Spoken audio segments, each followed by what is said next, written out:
They say the last observatory in the world sits so high in the mountains that on clear nights you can almost touch the stars. He has lived there alone for 11 years, and he wouldn't change a single thing. Before the rest of the world wakes, the astronomer is already watching the sky fade. His name is Sora, and this stone observatory on the mountain's edge is the only place he has ever truly belonged. The night shift ends just as the horizon softens, from deep black to indigo to the softest shade of gray-blue he has ever seen. He leans back in his worn chair, sets down his pencil, and watches the last stars disappear, one by one, like candles being gently blown out. He always finds this moment beautiful, the stars choosing to leave before the sun asks them to. He rises slowly, stretches his arms above his head. The wooden floor of the observatory creaks beneath him. The great telescope stands beside him, still pointed toward where a certain constellation used to be. He covers the lens carefully, the way you might tuck in someone sleeping. Downstairs, the small mountain kitchen is cold. He lights the stove with a match. The flame catches with a soft hiss. Orange warmth fills the gray morning. He fills the copper kettle, sets it to boil. Then he wraps a heavy knitted shawl around his shoulders and steps outside onto the stone terrace. The mountain air is sharp, clean, so cold it almost shimmers. Below him, the entire valley is still sleeping, hidden beneath a sea of white cloud. It looks like he is standing at the edge of the world. The kettle hums quietly inside.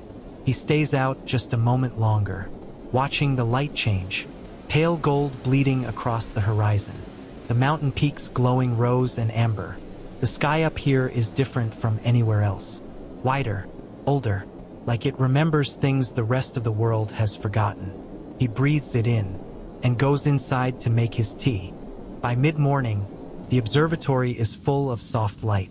Sora sits at his wide wooden desk, maps spread open before him, old star charts, pages covered in his own careful handwriting, small pencil sketches of constellations he has named himself.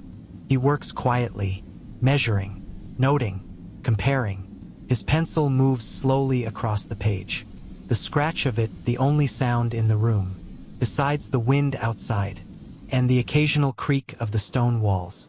He pauses, holds his pencil still, looks up at the round window above his desk. A hawk circles once in the pale sky, then disappears behind the peak. He watches the empty sky for a moment, then returns to his work. In the afternoon, he puts on his coat and goes outside. The mountain path behind the observatory winds through a thin pine forest, frost still glittering on the needles, the ground soft beneath his boots. He walks slowly, not searching for anything, just moving through the quiet. Dry pine branches brush against his coat. A distant stream runs somewhere below the path, cold and quick and clear. He crouches beside a patch of mountain moss, runs one finger across its surface, soft as velvet, bright green against the gray stone. He stays there a moment, just touching something small and alive. There is a letter on his desk. When he returns, it arrived last week. He has read it several times now. It is from the Academy of Sciences, in the capital city far below. They would like him to come down, to present his findings, to take a position there. Colleagues, recognition. He set the letter down the first time, and made himself another cup of tea. He has not replied yet. He moves to the window instead, looks out at the mountain, at the pine forest, at the great pale sky above everything.